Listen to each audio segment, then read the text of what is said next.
Hello friends, how are you? I hope आप सभी अच्छे होंगे।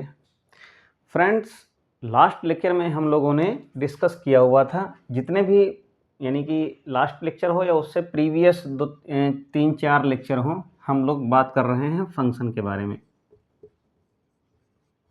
किसके बारे में हम लोग बात कर रहे हैं? फंक्शन के बारे में। अभी तक के जितने भी लेक्चर्स हुए हैं उन सब में हम लोगों ने लगभग फंक्शन की जितनी भी डिटेलिंग है, फिर चाहे वो डिफिनीशन हो, फिर चाहे वो एग्जाम्पल्स हों, फिर चाहे वो उनके फंक्शन के टाइप्स हों, अगर आप सभी को एक एक करके सारे लेक्चर्स को देखेंगे। और एक चीज़ और मैं आप लोगों को एक इन्फॉर्मेशन दे रहा हूँ। जहाँ पर भी मैं जो ये वीडियोस मैं क्रिएट करता हूँ, जो बनाता हूँ, इनकी मैं अपलोडिंग करता हूँ। और अपलोडिंग कहाँ पे करता हूँ? वो अपलोडिंग यूट्यूब पे होती है। ओके, यूट्यूब पे भी होती है। यूट्यूब पे उसके शॉर्ट्स वीडियोस मिलेंगे, आपको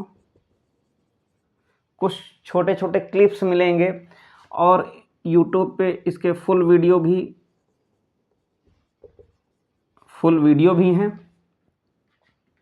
और इसके फुल वीडियो के साथ साथ यूट्यूब पे एक प्लेलिस्ट भी बनी हुई है। ओके, मैं प्लेलिस्ट का नाम बता दे रहा हूँ। वहाँ पे प्लेलिस्ट में GIC लेक्चरर लिखा हुआ होगा, GIC lecturer math. Okay, math. वहाँ पे आपको ये जितने भी वीडियोस हैं जो लगभग 10-15 दिन से मैं बना रहा हूँ, तो वहाँ पे सारे वीडियोस आप लोगों को एक एक करके देखने को मिलेंगे। अब यहाँ पे मैं बात कर रहा हूँ फंक्शन में हम लोगों ने क्या क्या देखा। फंक्शन में हमने उसकी डिफिनीशन देखी, उसके एग्जांपल्स देखे, उसके टाइप्स देखे, और उन टाइप में से जितने भी टाइप के फंक्शन की बात अगर हुई है तो वहाँ पे क्या किया है, वहाँ पे जितने भी फंक्शन के टाइप हैं उनकी डिफिनीशन देखी और उसके एग्जाम्पल देखे। ओके, उसकी डिफिनीशन के साथ साथ एग्जाम्पल जितने भी वीडियोज़ रहें, जितने भी टाइप्स के फंक्शन रहें। मैंने लास्ट लेक्चर में बताया भी था, लास्ट वीडियो में मैंने ये भी कहा था कि कोशिश रहेगी कि वो जो लास्ट वाला था वहीं वाइंड अप हो जाएगा फंक्शनिंग की, और आज नया टॉपिक हम लोग स्टार्ट करेंगे।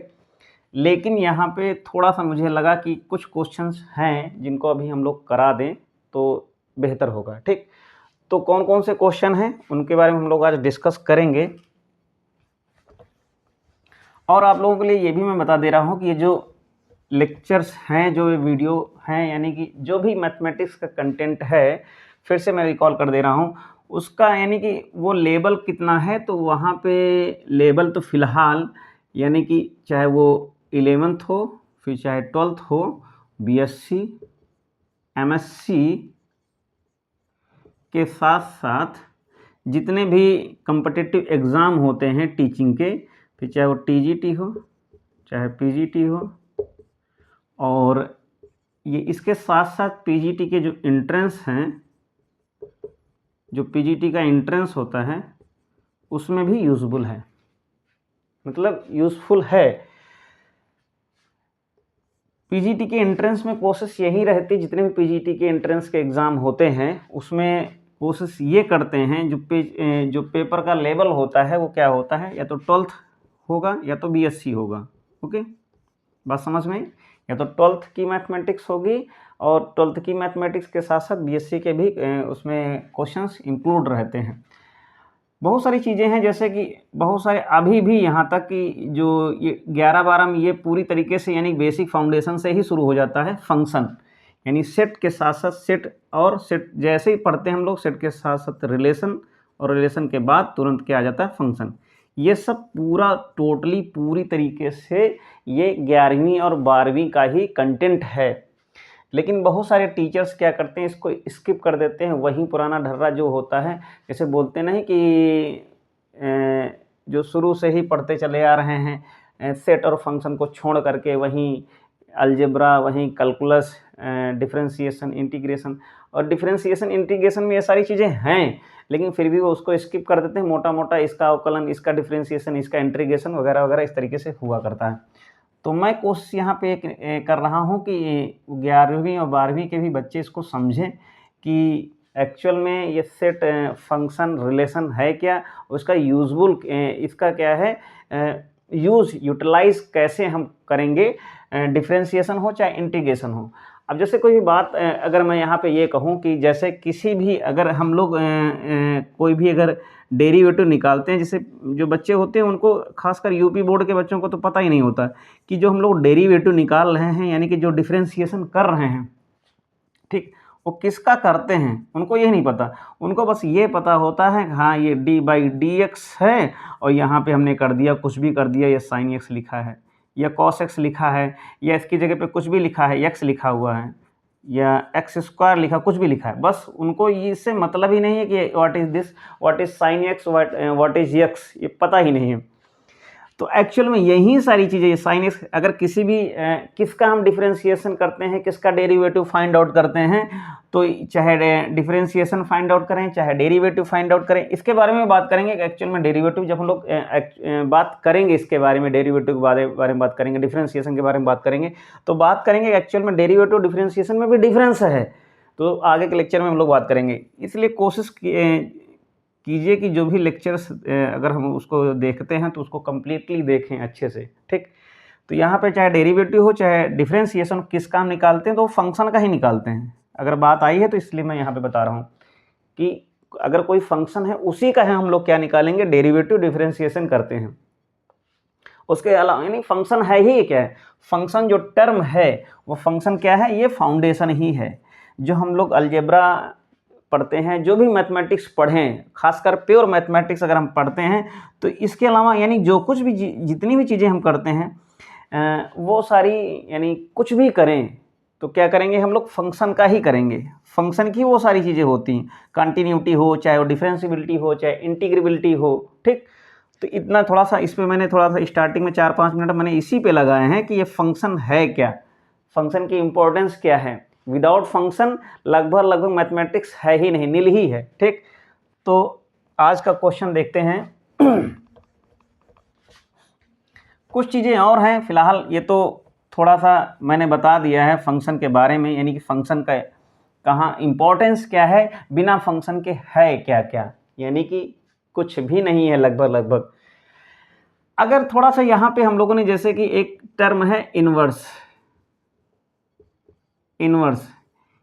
किसका, ऑफ फंक्शन, ठीक। ये फंक्शन का एक नोटेशन है। जैसे जो भी नोट जैसे मैं यहाँ पे एक रिलेशन जो रिलेशन था उसका ये नोटेशन है, REL ऊपर पावर n कर देते हैं, पावर या ऊपर सफिक्स में लगा देते हैं। वैसे फंक्शन में भी क्या करेंगे कि इस तरीके से हम लोग लगा देंगे, ठीक है। इनवर्स किसका निकालते हैं, किसी न किसी फंक्शन का निकालते हैं। अगर ये y = एक फंक्शन का नोटेशन है, ठीक, तो इसका इनवर्स क्या होगा, f इनवर्स y होगा। ये इस तरीके से लिखा जाएगा। जैसे कहने मतलब ये है कि अगर इस तरीके से अगर कोई function f from x to y है, ठीक, अगर कोई function f from x to y है, यहाँ पे x डोमेन होगा और y क्या होगा, को डोमेन होगा। वो क्या होता है कि फंक्शन एक मैपिंग है, एक रूल है which associates each and every element of x to unique element of y, ठीक।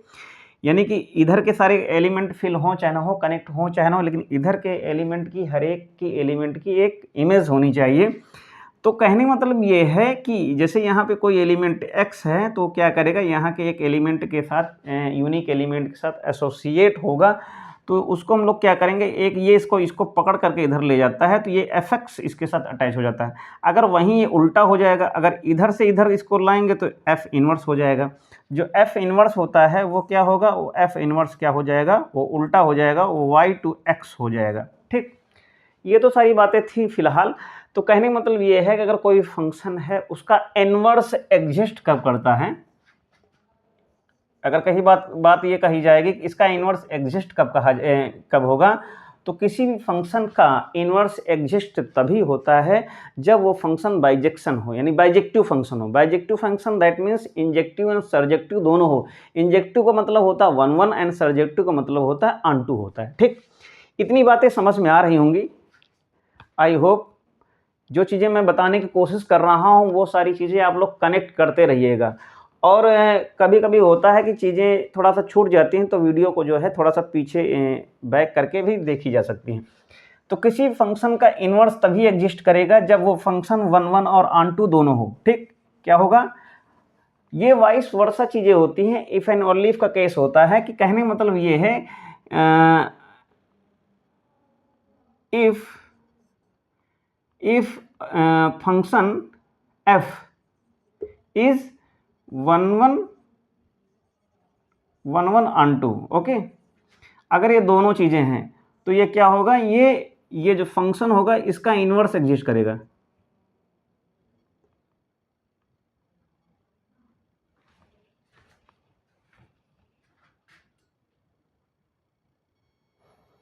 अगर कोई फंक्शन है, अगर कोई फंक्शन 1 1 और ऑन टू दोनों है तो कहेंगे कि ये फंक्शन क्या है, बाइजेक्टिव है। ये फंक्शन क्या है, बाइजेक्टिव है। ओके, अगर ये फंक्शन कोई भी फंक्शन बाइजेक्टिव है तो इसका इन्वर्स एग्जिस्ट करेगा। क्या होगा, ये एग्जिस्ट करेगा। बात समझ में आई। एक चीज ये भी है, अगर इसको हम ऐसे भी बोल सकते हैं, if f inverse of f exist, okay, then implies that f is 1 1 onto both। बात समझ में आई, इतनी बात समझ में आ गई होगी आई होप। इसके आगे एक क्वेश्चन हम लोग यहाँ से लेते हैं। क्वेश्चन ये है कि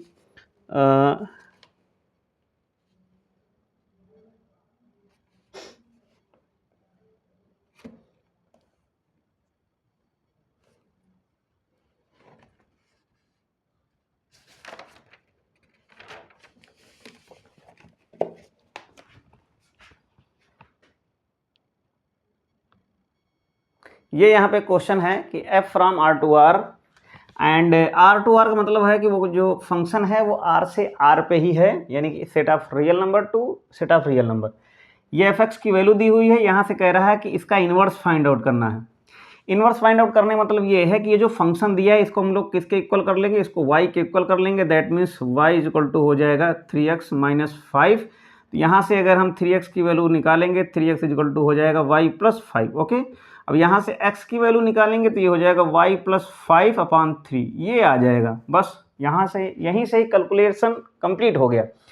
अब यहाँ से जैसे कहने मतलब ये है, अगर यहाँ से हम लोग ये वैल्यू निकालें तो यहाँ से x जो f इनवर्स की वैल्यू आएगी, यानी fx दिया हुआ है, इसको हम लोग कितना लिख सकते हैं, इसको हम लोग लिख सकते हैं f इनवर्स y। क्या लिख सकते हैं, f inverse y। f inverse y कैसे लिख सकते हैं, अब बताओ कि f इनवर्स y कैसे लिख सकते हैं। f इनवर्स y ऐसे लिख सकते हैं कि जैसे कि y इज इक्वल टू लिखा हुआ है fx। ओके, तो यहाँ से इसको इधर ले आएंगे तो ये कितना हो जाएगा, f इनवर्स y हो जाएगा। दैट मीन्स x हो जाएगा। अब कहने मतलब x की वैल्यू इस तरीके से दी हुई है, ठीक, दोनों के दोनों अगर इसको हम लोग हटा देंगे तो f inverse y, f inverse x में जो उसकी इनवर्स की जो वैल्यू होगी, जितनी भी जो भी लिखा हुआ होगा वो x के टर्म में लिखा होगा, f इनवर्स y y के टर्म में लिखा हुआ है। तो इसको हम लोग लिख सकते हैं, implies that f inverse x is equal to x plus 3/3, sorry x plus 5/3। तो ये कहने मतलब ये हो गया, इस इनवर्स की वैल्यू हो गई। ठीक, अगर fx is equal to something like this अगर लिखा हुआ है तो then we will get f inverse x is equal to x plus 5/3। Okay, next question पे बात करते हैं कि हमारा जो नेक्स्ट क्वेश्चन होगा किस तरीके का होगा। क्वेश्चन ये है, ये एक फंक्शन है। ओके, ये क्या है, एक फंक्शन है fx, इसका डोमेन फाइंड आउट करना है।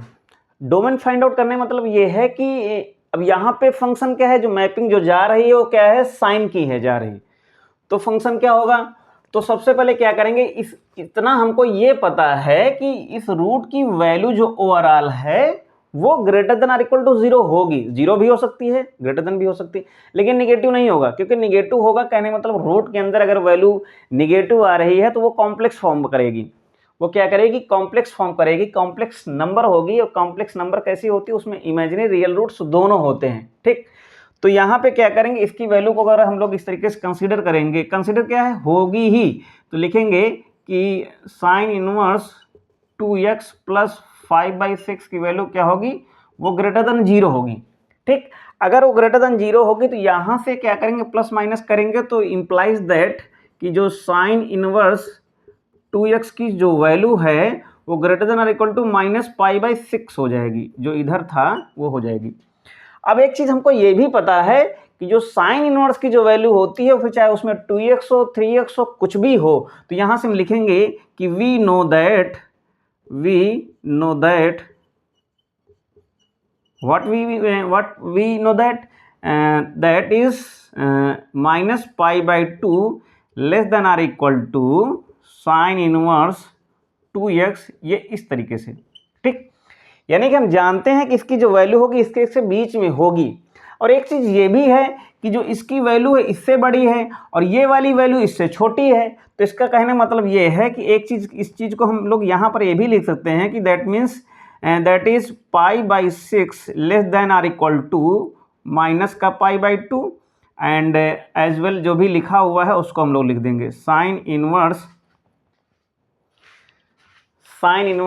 2x less than or equal to π/2। ठीक, ये इससे छोटा है तो इसके साथ अटैच हो जाएगा, तो इसको हम लोग लिखेंगे implies that -π/6 less than or equal to sine inverse 2x less than or equal to π/2। ये बात, इतनी बात समझ में आई होगी कि इसको हमने किस हिसाब से किस लिए लिखा हुआ है। अब यहाँ पे क्या करेंगे, साइन को हम लोग क्या करेंगे, इम्प्लीमेंट कर देंगे, तो यहाँ से केवल 2x बचेगा, क्योंकि हमको यहाँ पे डोमेन निकालना है और जो डोमेन में क्या होता है केवल x की ही वैल्यू, क्योंकि f ऑफ x है ना, क्या है, f ऑफ x है, तो f ऑफ x का मतलब है जो भी जिधर से भी है, यानी कि इधर x जो भी है y है, तो इसकी वैल्यू हमें फाइंड आउट करना है। कलेक्शन ऑफ, यानी कि जितने भी x हैं, collection of all x are called domain. ठीक, साइन को इम्प्लीमेंट करेंगे तो यहाँ से कितना हो जाएगा, यानी कि साइन माइनस का π/6 less than or equal to 2x less than यहाँ पे कितना हो जाएगा, साइन π/2। ओके, अब यहाँ से डायरेक्ट इसकी वैल्यू निकाल सकते हैं, तो माइनस इसकी वैल्यू कितनी हो जाएगी, -½ हो जाएगी, ये हो जाएगा 2x और ये हो जाएगा कितना, इसकी साइन π/2 की वैल्यू 1। ठीक, दो को यहाँ पे दिख रहा, सबसे पहले तो ये इंपॉर्टेंट है, हाँ, एक लाइन कंप्लीट हो जाएगी। तो यहाँ से कहने मतलब ये है, अगर 2x को क्या करेंगे, यहाँ से हम रिमूव करेंगे, तो रिमूव करने बाद क्या हो जाएगा, ये 2x यहाँ से हटेगा, तो यहाँ यानी यहाँ 2 आ जाएगा, यहाँ पे आएगा तो 2 2 4 हो जाएगा। अब less than or equal to का सिंबल है, इसका मतलब ये है कि क्लोज इंटरवल को फॉर्म करेगा, that means imply that x belongs to -1/4 and ये हाफ। ओके, ये क्या होगा, इस x का दिख रहा है, ये जो माइनस का 1/4 का हाफ, ये क्या होगा, इस फंक्शन का डोमेन होगा। ठीक, ये पूरा का पूरा इंटरवल क्या होगा, इसका डोमेन होगा। इसको आप लोग नोट डाउन कर सकते हैं। नोट डाउन क्या करें, अपलोड वीडियो है, ऑफलाइन मोड में होगा तो आप लोग देखेंगे ही। ठीक, नेक्स्ट क्वेश्चन पे बात करते हैं। ये यहाँ पे क्वेश्चन है, क्वेश्चन ये है कि f ऑफ x की वैल्यू दी हुई है x² + x + 2 अपान में x² + x + 1 and all x are real number. ठीक, हमको यहाँ पे क्या फाइंड आउट करनी है, इस फंक्शन की हमें रेंज फाइंड आउट करना है। क्या फाइंड आउट करना है, इस फंक्शन की हमको रेंज फाइंड आउट करना है। तो यहाँ से सबसे पहले हम लोग क्या करेंगे, एट फर्स्ट fx को हम लोग y के इक्वल कर देंगे। जब y के इक्वल करेंगे तो y is something like this, y is equal to x² + x + 2 upon में x² + x + 1, ये इस तरीके से हो जाएगा। अब हम लोग क्या करेंगे, x से मल्टीप्लाई करें, y से इधर क्रॉस मल्टीप्लाई करेंगे, after multiplication we will get x² y and plus xy and y is equal to x² + x + 2, इस तरीके से आ जाएगा।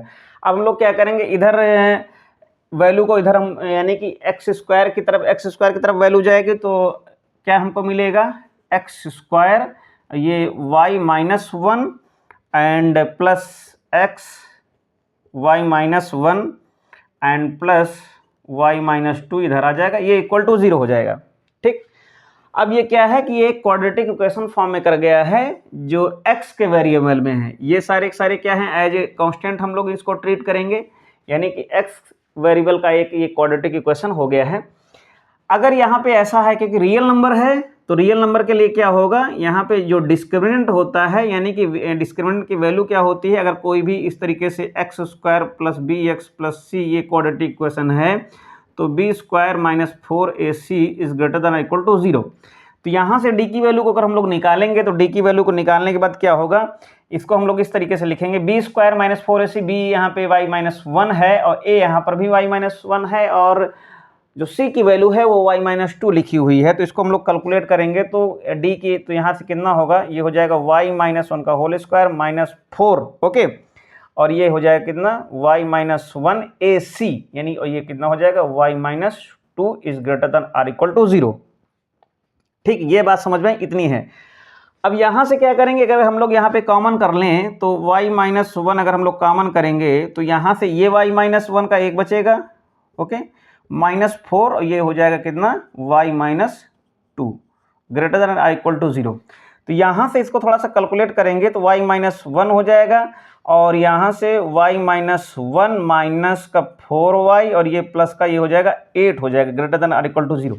ठीक, इतनी बात समझ में आ रही होगी। अगर थोड़ा सा यहाँ पे अगर हम लोग कैलकुलेट करें तो यानी कि ये कितना हो जाएगा, प्लस का 7 हो जाएगा, ये यहाँ पे कितना होगा, ये हो जाएगा माइनस का 3y, ये y माइनस 1, ये माइनस का कितना हो जाएगा माइनस का 3y और ये प्लस का 7, okay, greater than or equal to 0। इतना पहले दिख रहा है कि नहीं। अब यहाँ पे क्या करना है कि इन दोनों को greater than or equal to 0 हम करेंगे। ठीक, तो यहाँ से जो वैल्यू मिलेंगी, अगर इसको हम देखें कि अगर वैल्यू की बात करें तो यहाँ से कितना मिलेगा, y minus 1 is greater than equal to 0। इसका मतलब क्या है, यहाँ पे प्लस माइनस 1 ऐड करेंगे तो यानी कहने मतलब ये है y की जो वैल्यू होगी वो क्या होगी, greater than or equal to 1। ठीक, इसकी वैल्यू कितनी होगी, y की जो वैल्यू होगी वो क्या होगी, greater than or equal to 1 होगी। ठीक, अब यहाँ से इसकी वैल्यू को अगर हम लोग देखेंगे, ये तो इतना आ गया। ठीक, अब इधर से देखें तो माइनस का 3y एन प्लस 7, इसकी वैल्यू को अगर हम लोग देखें greater than or equal to 0 करेंगे तो अब यहाँ पे क्या करेंगे कि इसकी जो वैल्यू होगी वो यानी कि 7/3 आएगी, 7/3 आएगी। अब 7/3 आएगी तो इसकी जो वैल्यू होगी, लेकिन इसकी वैल्यू माइनस में, इसलिए इसकी वैल्यू क्या हो जाएगी, ये हो जाएगी less than or equal to 7/3। ठीक, क्या होगी, क्योंकि निगेटिव टर्म है। तो यहाँ से ये इतना कंफर्म हुआ कि जो y जो बिलोंग करेगा वो, यानी कि जो y की जो वैल्यू होगी, यानी जो फंक्शन की जो रेंज, जो यानी कि कहने मतलब रेंज क्या है, ये रेंज क्या है, रेंज जो होती है वो यहाँ के एलिमेंट होती है।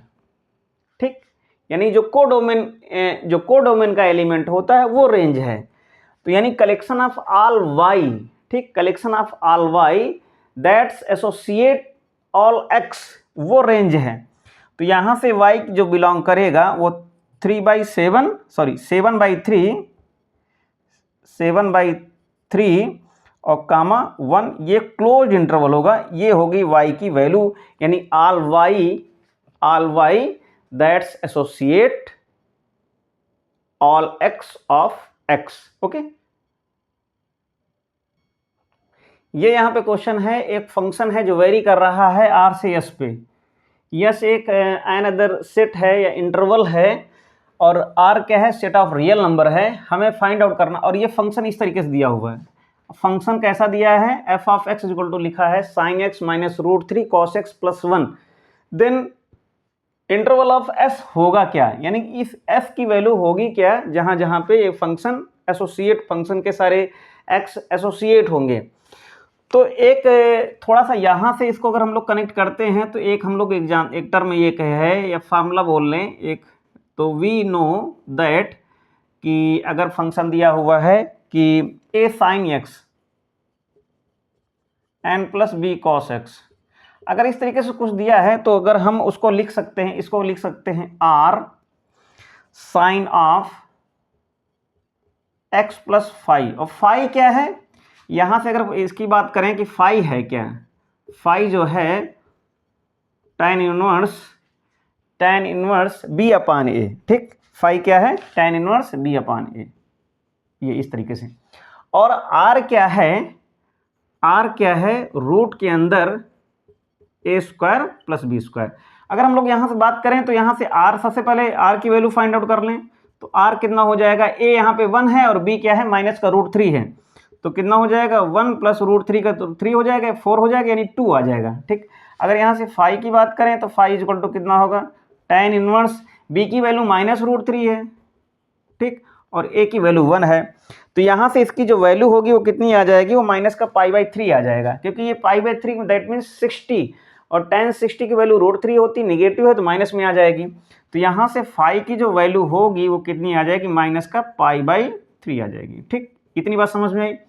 तो यहाँ से इसकी वैल्यू को, यानी इसको हम क्या लिख सकते हैं, देन जो इसका रिफॉर्म फॉर्म होगा fx का, रिफॉर्मेशन क्या होगा, r आया है 2 और ये है कितना, साइन ऑफ x, फाई की वैल्यू माइनस π/3, तो ये हो जाएगा, इस तरीके से आ गया हमारा फंक्शन, ठीक, ये आ गया हमारा फंक्शन आ गया। अब यहाँ से हम लोग इतना जानते हैं, जो फंक्शन की जो वैल्यू होती है, जो साइन की वैल्यू होती है, उस साइन की वैल्यू इस इंटरवल में बिलोंग करती है। अगर हम लोग बात करें कि साइन की वैल्यू कहाँ से बिलोंग करेगी, तो जो साइन की वैल्यू है, साइन बिलोंग करेगा -1 और 1 के बीच में, इस तरीके से। तो इसको हम लोग यहाँ पर क्या लिख सकते हैं, implies that -1 less than or equal to sign, फिर यानी कि x अगर रियल है तो उसमें चाहे x+3 हो, फिर चाहे 2x हो, फिर चाहे x+ कुछ भी हो प्लस माइनस में, तो यहाँ से कितना हो जाएगा, x minus π/3 less than or equal to 1, ठीक। तो इसको थोड़ा सा हम सही फॉर्म में लिख दें, क्योंकि यहाँ पे जो लिखा है 2 साइन, और जो हमारा फंक्शन है, सॉरी यहाँ पे तो +1 लिखना भूल ही गए, तो ये हमारा पूरा ओवरऑल फंक्शन हो जाएगा। अब हमको इस तरीके से बनाना है। सबसे पहले 2 बनाने के लिए क्या करेंगे हम लोग, यहाँ पे 2 से मल्टीप्लाई कर देंगे, तो यहाँ पे कितना हो जाएगा 2, यहाँ पे कितना हो जाएगा -2 हो जाएगा, ठीक, 2 हो गया। अब हम लोग क्या करेंगे, 1 को भी ऐड करना है, तो यहाँ पे 1 को ऐड करेंगे इधर पे, तो नया स्टेप लिख लेते हैं, तो -2 + 1 ये less than or equal to 2 sine x minus π/3 और प्लस का 1 and less than or equal to 2 + 1, तो यहाँ से कितना हो जाएगा, तो -2 + 1 यानी कि कितना हो जाएगा, -1 less than or equal to 2 sine x minus π/3 + 1 less than or equal to 3, ठीक। तो इससे ये तो कंफर्म हो गया है कि जो इसकी वैल्यू होगी, ठीक, जो इसकी वैल्यू है किसके किसके बीच में लाई करेगी, तो कहने मतलब ये है पूरा ये जो fx है, ठीक, इसको हम लोग ऐसे लिख सकते हैं कि जो fx होगा बिलोंग करेगा क्लोज इंटरवल में -1 और ये 3, ओके। ये जो फंक्शन है, फंक्शन दैट मीन्स ये, तो जो इंटरवल होगा इसका, किसका, fx का, क्योंकि fx कहाँ जाएगा, fx कहाँ जाएगा, fx का इंटरवल दैट मीन्स ये यहाँ पे r है, ये यहाँ s है, तो अगर ये x है तो यहाँ पर भी यहीं पर भी तो fx आएगा y की वैल्यू, ठीक। तो यानी कि जो इंटरवल s का जो होगा वो कितना होगा, -1,3 क्लोज इंटरवल होगा, ठीक। ये इतनी बात समझ में आई होगी। तो फिलहाल नेक्स्ट क्वेश्चन पे हम लोग बात करते हैं कि नेक्स्ट क्वेश्चन हमारा क्या होगा। ये यहाँ पे क्वेश्चन है, बहुत ही इंपॉर्टेंट क्वेश्चन है। क्वेश्चन ये कह रहा है कि ग्राफ ऑफ y = fx, यानी जो फंक्शन है उस फंक्शन का ग्राफ, ठीक, अगर वो किसके सिमेट्रिक हो जाए किसके, अबाउट द लाइन x = 2, ठीक, x = जो 2 होगा वो कैसा होगा। फिलहाल यहाँ पे हम लोग इसके बारे में बात करेंगे कि इस तरीके से अगर ये कोई ग्राफ है, ठीक, ये यहाँ पे ओरिजिन है और ये सारे यहाँ पे x हैं, ये इधर y है, ये x एक्सिस है, ये y एक्सिस है। सिमेट्रिक का मतलब ये है, कहने मतलब ये है कि अगर कोई यहाँ पे पॉइंट लिया गया इधर, ठीक, अगर कोई पॉइंट इधर लिया गया है तो इधर की जो वैल्यू x y इधर रोटेट भले हो, x = 2 को हम लोग लिख सकते हैं, x = 2 को हम लोग लिख सकते हैं, वो है a1 है। यानी कि अगर कहने मतलब ये है, एक इधर कोई टर्म, ये यहाँ पर अगर 2 है तो यहाँ से अगर इधर बढ़ेंगे और यहाँ से इधर बढ़ेंगे, ठीक, तो इस तरीके से लाइन, ये सिमेट्रिक लाइन बनेगी इस तरीके से, ठीक। ये क्या है, सिमेट्रिक मतलब इस तरीके से सिमेट्रिक लाइन बनेगी। यहाँ पे जो वैल्यू आएगी वो क्या होगी, अगर क्योंकि ये x ही है पूरा ना, x ये पूरा क्या है, x है, तो इधर अगर हम लोग बढ़ते हैं तो इधर अगर बढ़ेंगे तो कितना हो जाएगा, 2 - x हो जाएगा, और इधर अगर हम लोग बढ़ रहे हैं तो यहाँ पे जो पॉइंट होगा इसकी जो वैल्यू होगी वो 2 + x हो जाएगी। बात समझ में आई। तो इन केस ऑफ सिमेट्रिक जो फंक्शन होगा वो फंक्शन कैसा होगा कि क्योंकि एफ ऑफ, तो वो सिमेट्रिक कैसा होगा, अगर x इक्वल टू यहाँ पे a है तो in for in case of symmetric तो हम लोग इसको ये लिख सकते हैं, ठीक। बहुत सारे बुक्स में गलत भी मिलेगा, यानी बहुत सारी स्टैंडर्ड से स्टैंडर्ड बुक्स हैं उनमें गलत है कि कैसे एक्चुअल में 2 पर अगर हमको यानी कि निकालना है 2, दैट मीन्स a पे निकालना है तो क्या होगा, symmetric f of a plus x is equal to f of a minus x, दोनों अगर सिमेट्रिक हैं तो यहाँ पे एक ही जगह पे कितना लिखा हुआ है, यहाँ पे अब ये क्या है, इसको x नहीं अज्यूम करेंगे, इसको हम कहेंगे कि ये है a है, ठीक। तो यहाँ पे क्या होगा, जो वैल्यू दी हुई है कि जो x a है वो कहाँ पे है, ये है इधर पे है, तो यानी कि हमारा कांस्टेंट है a, तो यहाँ पे कितना हो जाएगा 2 plus x is equal to f of 2 minus x, ठीक। बात समझ में, इसको नोट डाउन कर लीजिएगा। ये क्या है, ये स्टैंडर्ड फार्मूला है और यहाँ पे जो ये दिया हुआ है उसकी वैल्यू को हम लोगों ने पुट किया हुआ है, ठीक। इसको नोट डाउन कर लीजिएगा आप लोग। ये यहाँ पे क्वेश्चन है, if f x and g x are defined on R from R to R, ठीक। सेट ऑफ रियल नंबर से सेट ऑफ रियल नंबर पे दोनों फंक्शन डिफाइंड हैं, फिर चाहे इसको हम लोग ऐसे भी बोल सकते हैं, इसको ऐसे बोल सकते हैं, डिफाइन है दैट मीन्स क्या है, f from R to R and both as well as g from R to R, okay, ये कह रहा है। अब यहाँ पे हमें वैल्यू निकालनी है एफ माइनस, ये कह रहा है कि एफ ऑफ यानी एफ एक्स की वैल्यू क्या है, जीरो कब होगी, जीरो कब होगी, जीरो कब होगी जब एक्स रेशनल होगा, और इरेशनल कब होगा, जब एक्स की वैल्यू एफ ऑफ एक्स की वैल्यू एक्स होगी। जी एक्स में क्या है, अगर एक्स की वैल्यू इरेशनल है तो जी एक्स की वैल्यू 0 होगी, और एक्स की वैल्यू अगर रेशनल है तो जी एक्स की वैल्यू x होगी। अब हम लोग क्या करेंगे, यहाँ से एक एक करके सॉल्व करेंगे, ठीक। सबसे पहले यहीं पे थोड़ी सी जगह पे हम लोग इसको कैलकुलेशन करेंगे। इसका सबसे पहले इसका मतलब समझ लें कि क्या है, इसको हम लोग लिख सकते हैं एफ एक्स माइनस जी एक्स, ठीक। तो सबसे पहले अगर हम लोग यहाँ पे ये लिखें कि अगर x क्या है, रेशनल है, अगर x रेशनल है, तब अगर x रेशनल है तो एफ एक्स की वैल्यू क्या होगी, अगर x रेशनल है तो एफ एक्स की वैल्यू है 0, ठीक। और जी एक्स की वैल्यू क्या होगी, जी एक्स की वैल्यू क्या है, अगर x रेशनल है तो जी एक्स की वैल्यू होगी x होगी। बात समझ में आई। तब इन केस ऑफ रेशनल में तो यहां से एफ एक्स माइनस जी एक्स कितना आ जाएगा, एफ एक्स माइनस जी एक्स कितना आएगा, एफ एक्स में जी एक्स घटाएंगे तो माइनस का x आएगा। बात समझ में आई। अगर x इरेशनल हो जाए, इरेशनल हो जाए तो एफ एक्स की वैल्यू क्या होगी, अगर x इरेशनल है तो एफ एक्स की वैल्यू कितनी है, x है, और जी एक्स की वैल्यू क्या होगी, अगर x इरेशनल है तो 0 है, ठीक। तो यहां से एफ एक्स माइनस जी एक्स कितना आएगा, यहां से एफ एक्स माइनस जी एक्स कितना आएगा, x आएगा। तो बात समझ में आई। अब हम लोग इसको इस तरीके से लिख सकते हैं कि एफ एक्स या f minus g of x is equal to, ठीक। अगर रेशनल है तो रेशनल है तो कितनी वैल्यू आ रही है, माइनस एक्स आ रही है। यहां पे लिख लेंगे अगर एक्स रेशनल है, एक्स क्या है, रेशनल, एक्स इज रेशनल। अगर इरेशनल है तो एक्स की वैल्यू कितनी आ रही है, ये आ रही है, एक्स इज इरेशनल। बात समझ में, ये इस तरीके से हमारा फंक्शन डिफाइंड हो जाएगा, ये हमारा फंक्शन डिफाइंड हो जाएगा, ओके। तो फिलहाल हम लोग लेक्चर्स को यहीं पे वाइंड अप कर रहे हैं और टॉपिक को भी यहीं पे वाइंड अप कर रहे हैं, ठीक। मैंने अपने अकॉर्डिंग यानी कि अपने अकॉर्डिंग जितने भी क्वेश्चंस मैंने यहाँ पे यानी कलेक्ट किया हुआ है, कलेक्शन ऑफ ऑल क्वेश्चंस, वो मतलब अच्छे से अच्छे क्वेश्चन को हम लोगों ने कलेक्ट किया हुआ था और उसी पे हम लोगों ने कंटेंट बना करके वीडियोस मैंने बनाए हुए हैं, ठीक। आज फिलहाल ये पूरा फंक्शन वाइंड अप हम लोग करते हैं। नेक्स्ट जो टॉपिक होगा जिस पे भी हम लोग डिस्कस करेंगे वो जिस दिन भी वीडियो आएगा उसी दिन पता चल पाएगा। और मिलते हैं नेक्स्ट लेक्चर में। तब तक के लिए thank you, take care, welcome for ever.